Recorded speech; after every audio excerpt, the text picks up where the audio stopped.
إن الحمد لله نحمده ونستعينه ونستغفره ونعوذ بالله من شرور أنفسنا ومن سيئات أعمالنا من يهده الله فلا مضل له ومن يضلل فلا هادي له وأشهد أن لا إله إلا الله وحده لا شريك له وأشهد أن محمدا عبده ورسوله من يطع الله ورسوله فقد رشد واهتدى ومن يعص الله ورسوله فقد ضل وغوى أما بعد فإن خير الحديث كتاب الله وخير الهدي هدي محمد صلى الله عليه وسلم وشر الأمور محدثاتها وكل محدثة بدعة وكل بدعة ضلالة وكل ضلالة في النار. أعوذ بالله من الشيطان الرجيم. بسم الله الرحمن الرحيم. وقرن في بيوتكن ولا تبرجن تبرج الجاهلية الأولى وأقمنا الصلاة وآتينا الزكاة وأطعنا الله ورسوله إنما يريد الله ليذهب عنكم الرجس أهل البيت ويطهركم تطهيرا.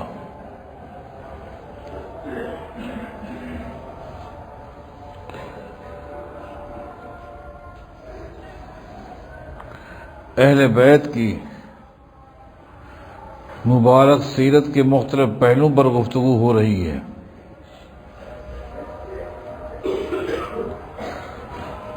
یہ اہل بیت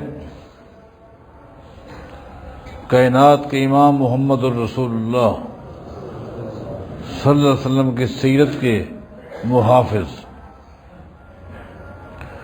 آپ کے عقیدے کے محافظ، آپ کے کردار کے محافظ، آپ کے اخلاق کے محافظ، آپ کی احادیث کے محافظ.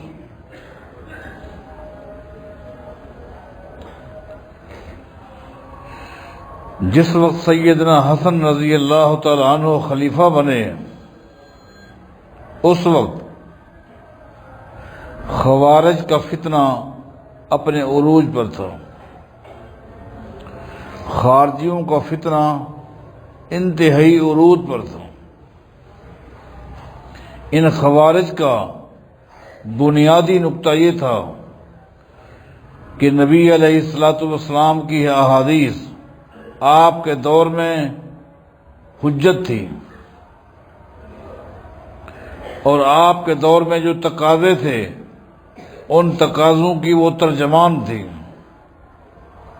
لیکن حالات کے ساتھ ساتھ، ماحول کے ساتھ ساتھ، وقت کے ساتھ ساتھ انسان کو چلنا ہوتا ہے. حالات بدل جاتے ہیں، لہذا آج حالات کچھ اور ہیں. لہذا اب قیامت تک نبی علیہ السلام کی ہر وہ حدیث جو عقل کے خلاف ہوگی، حالات کے خلاف ہوگی، مزاج کے خلاف ہوگی، اس کو ردی کی ٹوکری میں پھینک دیا جائے گا. ہر دور کے جو مرکز ملت ہیں وہ فیصلہ کریں گے، قرآن کریم کی وہ تشریح کریں گے، اس تشریح کو لیا جائے گا. خوارج نے احادیث پیغمبر صلی اللہ علیہ وسلم کو بدنام کرنے کے لیے جھوٹے انداز میں دلائل جمع کر کے لوگوں کو نبی علیہ السلام کی احادیث کے خلاف متنفر کرنے کی کوشش کر رہے تھے.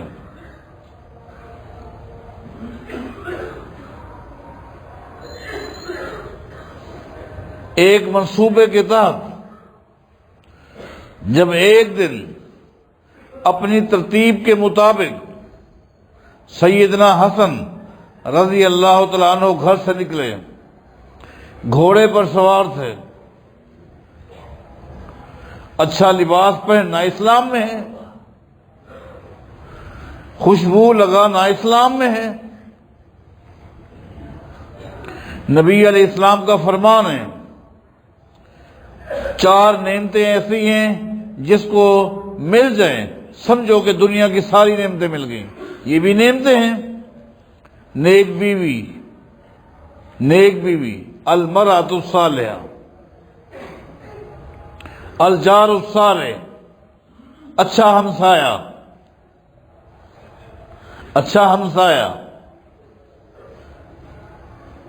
الدار الواسع، اللہ تعالیٰ جس انسان کو اپنا گھر دے دے، کھلا گھر ہو، الدار الواسع کے الفاظ حدیث میں، یہ مسلم احمد کی حدیث ہے، کھلا گھر جب اس کو اللہ دے دے وہ بھی ایک نعمت ہے۔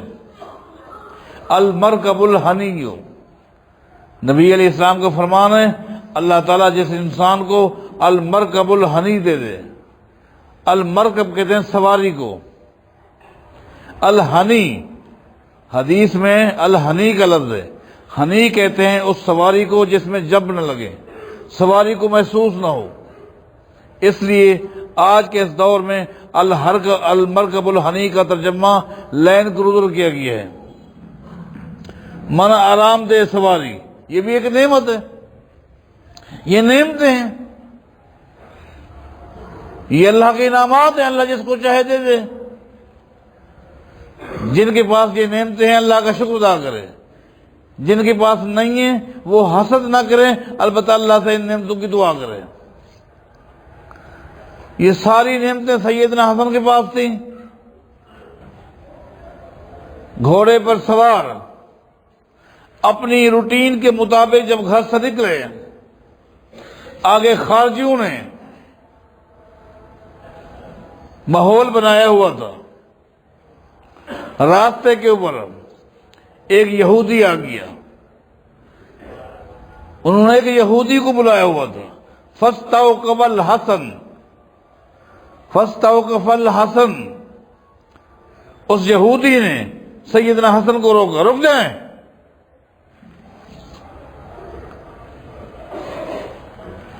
سیدنا حسن رک گئے، اس نے کہا جدوں کا یقول، اے حسن مسلمانوں کے خلیفہ، میں تمہیں تمہارے نانا کی ایک حدیث سناتا ہوں،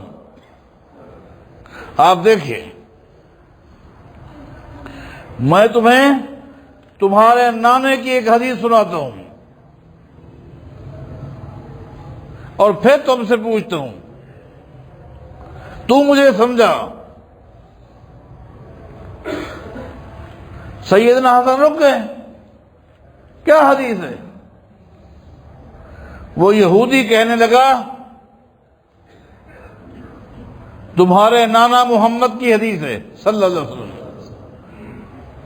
الدنیا سجن المومن و جنت الکافر، کہ یہ جو دنیا ہے یہ مومن کے لیے قید خانہ ہے،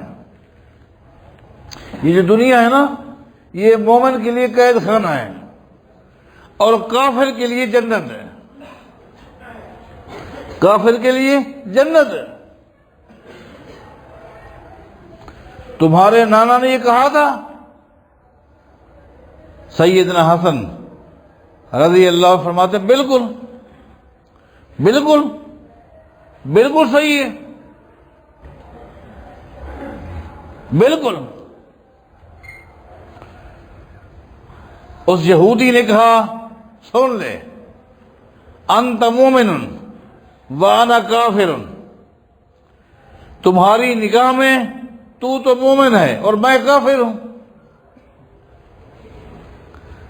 تو مومن ہے اور میں کافر ہوں، اس کا مطلب یہ ہے تو قید خانے میں ہے اور میں جنت میں ہوں۔ اپنے کپڑوں کو دیکھ اے حسن، میرے پھٹے پرانے کپڑوں کو دیکھ، میں بلاتا ہوں کسی کو تیرے جسم کو سونگے، کیسی خوشبو آتی ہے، اور میں نے بیماری کی وجہ سے بدبودار تیل لگایا ہوا ہے، مجھ سے بدبو آتی ہے۔ میں غریب آدمی ہوں، ننگے پاؤں چل کر آیا ہوں، تو گھوڑے پر سوار ہے، اپنی سواری کو دیکھ، تو قید خانے میں ہے اور میں جنت میں ہوں۔ آپ سمجھ رہے ہیں کہ وہ کیا کہنا چاہتا ہے؟ یہ حدیث سنا کر وہ کیا تاثر دینا چاہتا ہے؟ گویا یہ بتانا چاہتا ہے، یا اس یہودی کے ذریعے یہ خوارج بتانا چاہتے ہیں کہ نبی علیہ السلام کی وہ احادیث جو عقل کے خلاف ہو، وہ ردی کی ٹوکری میں ہے۔ ان کی عقل تو یہی کہتی تھی کہ یہ بندہ قید خانے میں ہے، جس کی یہ بری حالت ہے، بدبودار تیل لگایا ہوا ہے، پھٹے پرانے کپڑے ہیں، پیدل۔ ہاں یہ بھی آتا ہے کہ اس نے سر کے اوپر ایک مٹکا رکھا ہوا تھا پانی کا، دوپہر کا وقت تھا، اس کے جسم سے پسینہ بہ رہا تھا کہ یہ جنت میں ہے۔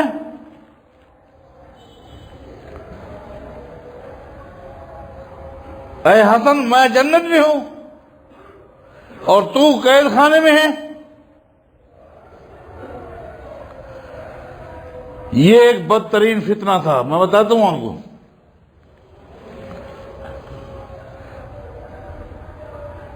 حدیث کو بدنام کرنے کے لیے، اور خوارج کا جو فتنہ ہے آج بھی موجود ہے، آج بھی موجود ہے۔ اس وقت پوری دنیا میں خوارج کا یہ بدترین فتنہ، جس کو دوسرے لفظوں میں انکار حدیث کہتے ہیں، سب سے زیادہ پاکستان میں ہے۔ سیدھے سادے مسلمانوں کو حدیث سے دور کرنے کے لیے، حدیث سے متنفر کرنے کے لیے کس طرح ماحول بنا کر دس دیا جاتا ہے۔ نام کیا رکھا جاتا ہے؟ دس حدیث۔ آج ڈیفنس کی فلاں کوٹھی میں، آج ڈیفنس کی فلاں کوٹھی میں، ڈیفنس کا نام اس لیے لے رہا ہوں، سب سے زیادہ فتنہ یہ ڈیفنس میں ہے۔ مختلف کوٹھیوں میں، بنگلور میں 10 کا اعلان ہوتا ہے۔ اعلان کیا ہوتا ہے؟ 10 حدیث ہے۔ لوگوں کو جمع کر کے کس طرح کا درس دیا جاتا ہے؟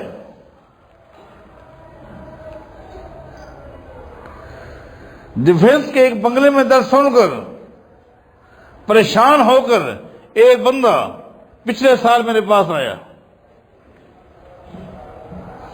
اس نے مجھے پہلے درس سنایا، اپنی پریشانی کا اظہار کیا، کہا 10 میں کیا تھا؟ 10 میں کہا گیا صحیح بخاری کا آپریشن ہو رہا تھا کہ دیکھو یہ بخاری ہے، یہ نبی علیہ السلام کی حدیث ہے، حدیث کی کتاب ہے، کیا اس کو ہم دین سمجھیں گے؟ کہتے ہیں اگر حدیث دین ہے تو نعوذ باللہ کہنے لگا کہ مقرر نے کہا اس کا مطلب یہ ہے کہ بےغیرتی ہے دین میں۔ کہا کہ دیکھو بخاری شریف میں آتا ہے ایک آدمی سید عائشہ کے پاس آیا رضی اللہ عنہ،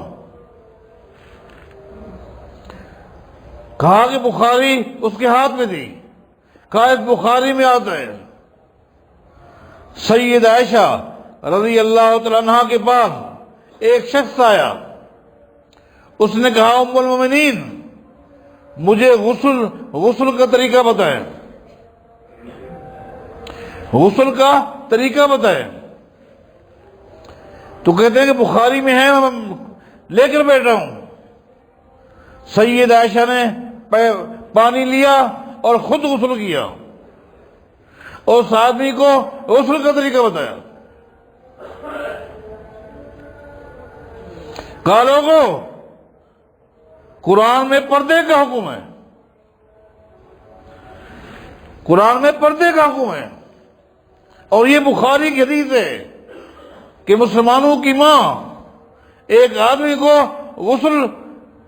غسل کر کے دکھا کے بتا رہی ہے. کہا کہ میرا سر گھوم گیا، دماغ گھوم گیا.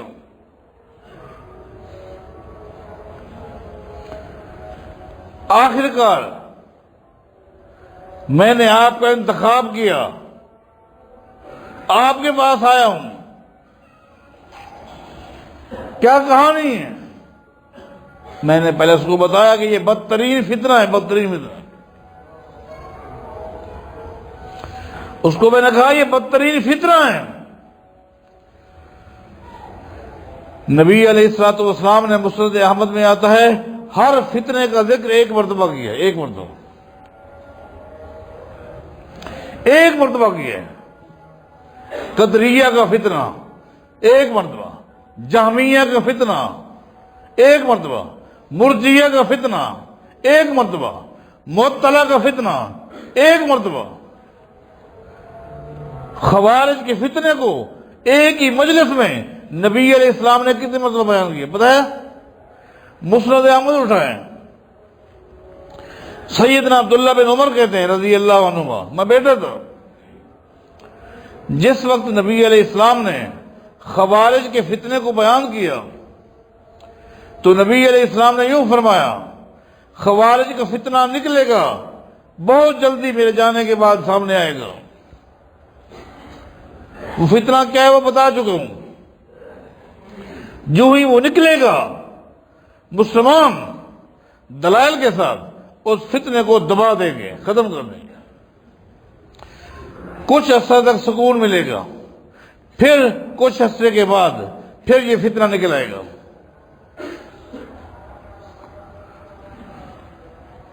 جب وہ نکلے گا پھر گمراہی پھیلائے گا، لوگوں کی غلط ذہن سازی کرے گا، اصلاح حدیث کے خلاف ماحول بنائے گا. پھر اہل علم مسلمان اس فتنے کو ختم کر دیں گے، کچھ عرصے تک سکون ملے گا، فرمایا کہ پھر یہ فتنہ نکل آئے گا. سیدنا عبداللہ بن عمر کہتے ہیں نبی علیہ السلام اس فتنے کو بار بار بیان کرتے رہے اور میں انگلیوں پر گنتا رہا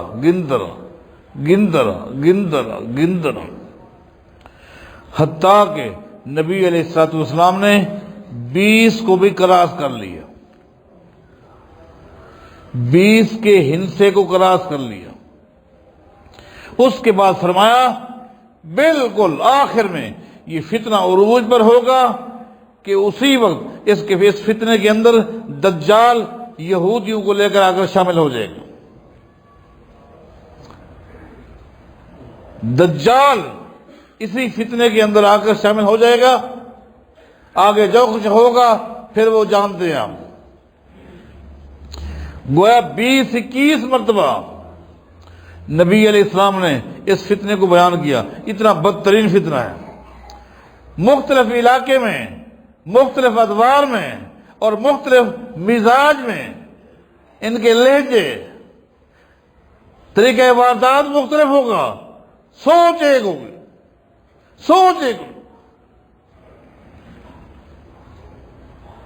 آج دیکھیں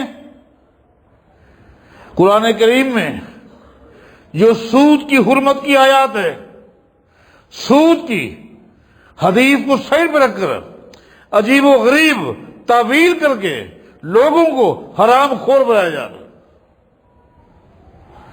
پردے کی آیات ہیں، خود ساختہ حدیث کو سائڈ پہ رکھ کر پردے والی آیات کی خود ساختہ تعویلات کر کے لوگوں کو بے غیرت بنایا جا رہا ہے. حرام خور بھی بے غیرت بنا جا رہا ہے.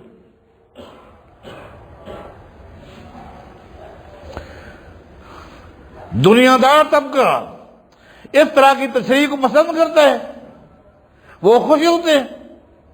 چلو سود بھی جائز ہے، دنیا دار طبقے کی عورتیں بھی بے حیائی کو پسند کرتی ہیں. ان حلقوں میں یہ کامیاب ہیں. میں نے اس ساتھی کو بتایا بھائی اس نے بخاری کو ہاتھ میں لیا ہوا تھا, جس بخاری کو اس نے حوالہ دیا وہ بخاری اب میں تیرے سامنے کھولتا ہوں. وہ حدیث میں تجھے کھول کے بتاتا ہوں, پھر تو سمجھ کہ یہ بدترین فتنہ کس طرح احادیث کو توڑ موڑ کے پیش کرتے ہیں. میں نے کہا یہ حدیث ہے, یہ حدیث ہے, یہ ہے بخاری شریف, یہ حدیث ہے جس کا حوالہ دیے سید عائشہ کے پاس کون آئے ہوئے ہیں؟ ان کے بھائی آئے ہوئے ہیں. پہلی بات یہ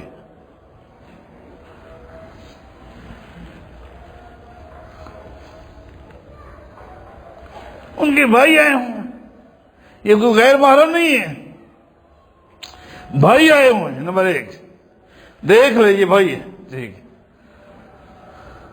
اور دیکھ وہ کیا پوچھ رہا ہے. اس نے غسل کا طریقہ نہیں پوچھا, اس نے یہ پوچھا کہ کتنا کم سے کم کتنا پانی ہو کہ آدمی غسل کر سکے. اس لیے امام بخاری نے باب باندھا ہے پانی کی مقدار کا, پانی کے طریقے, غسل کے طریقے کا نہیں, غسل کے لیے پانی کی مقدار کا, کتنا پانی ہونا چاہیے. دیکھ اس نے کیا سوال کیا, پانی کی کتنی مقدار میں آدمی غسل کر سکتا ہے. دیکھ ٹھیک ہے نا, اب آگے چل. حدیث میں کیا ہے, سید عائشہ نے پانی لیا اور وہ چلی گئی, اور آگے میں نے کہا دیکھ آگے اس نے پردہ کیا,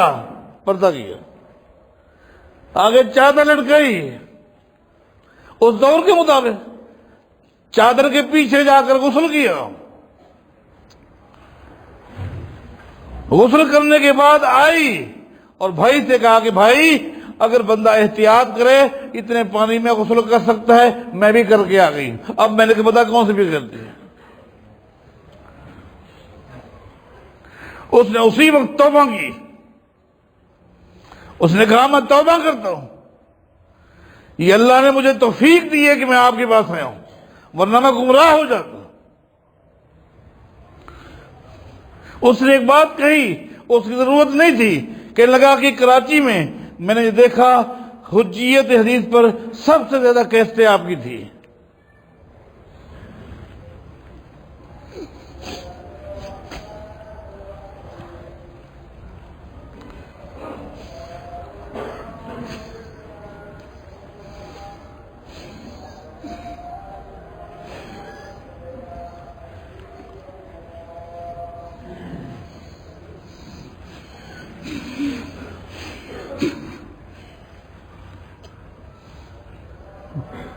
یہ ایک بدترین فتنہ ہے. آج بہت بڑی تعداد اس فتنے کے زد میں آ چکی ہے. سن لو, قیامت تک نبی علیہ السلام کی حدیث جو ہے حجت ہے.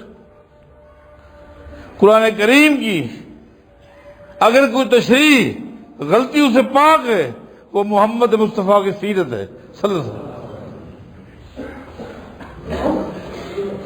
آج دورانیہ کم تھا لیکن آخری بات سن لیجئے.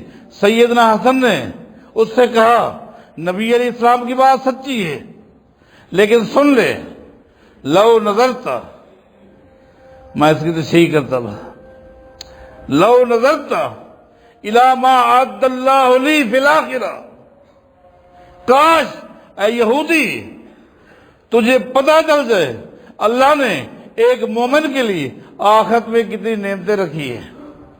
جنت, سبحان اللہ, باغات, نہریں, اللہ کی رضا, اللہ کا دیدار, اللہ نے جو نعمتیں ایک مومن کے لیے آخرت میں رکھی ہیں, تجھے معلوم ہو جائے, تجھے پتہ چل جائے کہ واقعی یہ مومن اس وقت قید خانے میں ہے, ان کی وہ جنت ہے.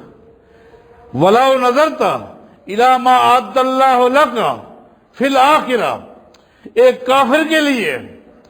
کافر کے لیے مرنے کے بعد اللہ نے جو جہنم تیار کی ہے, دیکھتی ہوئی جہنم کی آگ, جہنم کے خطرناک جانور، جہنم کی سزا تجھے پتہ چل جائے تو تو یقین کر لے گا کہ واقعی اس وقت میں جنت میں ہوں اور وہ جہنم نہیں ہے، یہ جہنم ہے، وہ یہ جنت ہے، اس وقت میں جنت میں ہوں۔ تجھے پتہ چل جائے کس انداز میں سیدنا حسن نے نبی علیہ السلام کی حدیث کا دفاع کیا۔ یہ تھے، میں آپ سے عرض کر رہا تھا، اہل بیت، اللہ تعالیٰ ان کے نقش قدم پر چلنے کی توفیق عطا فرمائے۔ اقول قولی ھذا والحمد للہ رب العالمین۔